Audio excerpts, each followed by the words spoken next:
Assalamualaikum warahmatullahi wabarakatuh. Hai anak-anakku, ketemu lagi dengan Bu Fitri. Nah, di pertemuan kali ini kita sudah mulai masuk ke tema 4 ya anak-anakku, tentang globalisasi. Dan pertemuan kali ini kita akan belajar subtema 1 tentang globalisasi di sekitar kita dan fokus ke muatan PPKN. Nah, anak-anakku membahas tentang globalisasi itu sudah menyentuh seluruh negara di dunia. Bu Guru rasa semua negara itu pasti merasakan efek positif maupun negatifnya.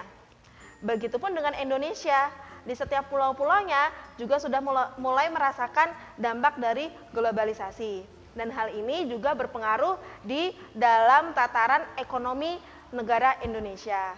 Nah, di sini Bu Fitri akan membahas tentang perbedaan ekonomi yang ada di sekitar kita. Dan sekarang Bu Guru mulai dari perbedaan ekonomi di bidang perdagangan. Nah, anak-anakku, mungkin kalau misalnya kita cermati di sekitar kita itu masih ada beberapa perdagangan yang dilakukan dengan cara berkeliling, seperti pedagang cilok yang kalian sering beli. Ada juga toko-toko kelontong yang dia itu membuka di rumah. Nah, tapi dengan adanya arus globalisasi, kita bisa merasakan nih beberapa toko yang sudah mengikuti perkembangan zaman. Misalnya aja minimarket atau biasa kita sebut sebagai Indomart ataupun Alfamart gitu ya.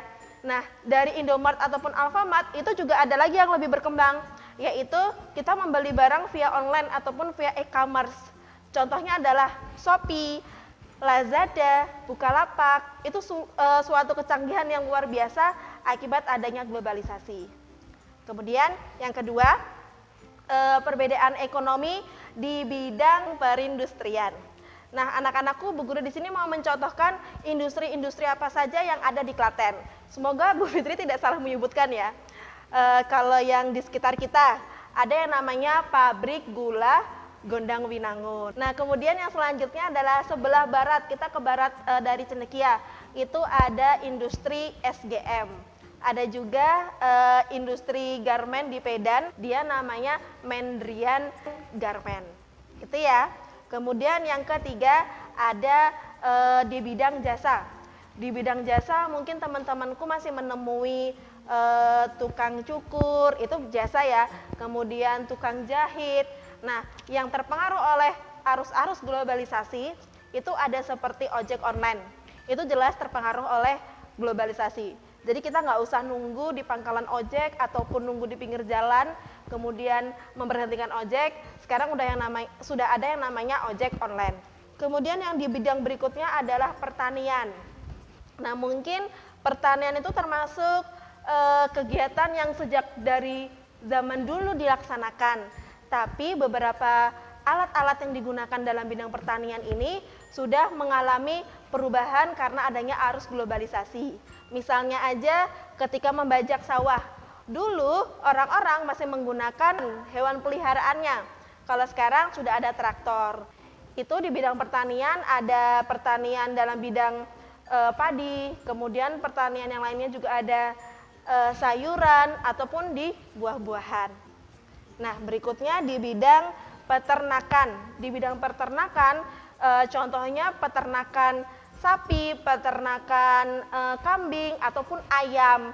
Sama seperti di bidang pertanian, mereka sudah mengalami perubahan karena adanya arus globalisasi. Contohnya saja, kita tidak usah memberi makan pada hewan-hewan ternak itu secara manual, tapi ada alatnya. Nanti kita masukkan ke alat, kita timer. Nah, alat itu nanti sudah dapat mendistribusikan makanan ke seluruh hewan ternak kita. Nah, contoh yang lainnya adalah ketika kita mengambil susu dari sapi. Kalau dulu kita memerah secara manual, kalau sekarang alhamdulillah karena ada efek dari globalisasi, maka tinggal dipasang alat dan kemudian susunya itu sudah diperah otomatis.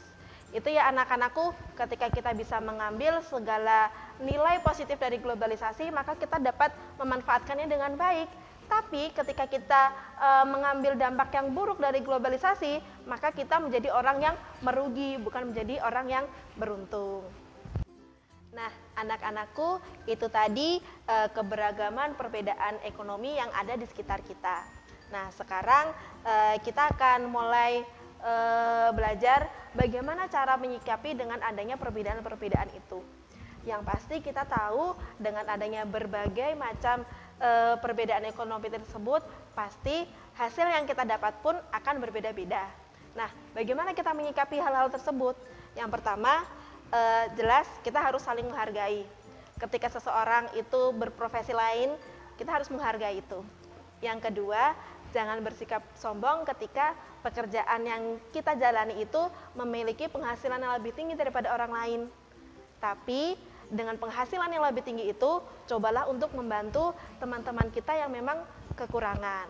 Nah, apabila kita merasa teman aku semuanya berkecukupan, kita juga bisa memberikan sedekah kepada orang-orang yang memang membutuhkan lewat lembaga zakat. Yang berikutnya, jangan malu ataupun iri untuk memperlihatkan pekerjaan kita saat ini. Karena apa yang kita lakukan sekarang ini dihitung pahala oleh Allah. Karena apa? Allah menyuruh kita untuk bertebaran di muka bumi ini untuk mencari kebermanfaatan, untuk mencari keberkahan. Nah, makanya jangan pernah iri dengan apa yang kita lakukan. Kemudian yang terakhir, teruslah berusaha memperbaiki diri. Jangan sampai di pikiran kita sudah berada di posisi ini, sudah berada di pekerjaan ini, maka ya sudah, kita terima saja nasibnya. Jangan seperti itu. Tapi kita juga harus terus meng-follow up diri kita, memperbaiki diri kita, memperbaiki kapasitas diri kita, agar pekerjaan yang kita jalani sekarang dapat bertumbuh menjadi lebih baik lagi. Nah, anak-anakku, mungkin kalian belum bisa merasakan ya tentang yang sudah Bu Guru jelaskan ya.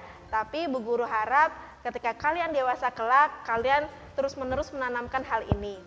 Nah, mungkin sekarang yang bisa kalian lakukan adalah ketika orang tua kalian bekerja, maka kalian harus menerima pekerjaan yang dilakukan oleh orang tua kalian.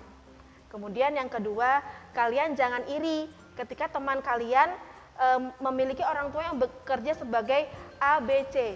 Jangan pernah iri.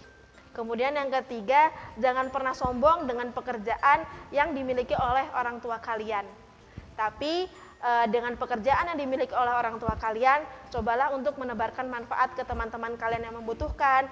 Kemudian kalian pun harus terus mensupport pekerjaan orang tua kalian, harus memahami pekerjaan orang tua kalian, sehingga kalian itu sebagai anak menjadi anak yang mendukung satu sama lain di dalam keluarga, bukan menjadi anak yang menghambat pekerjaan orang tua.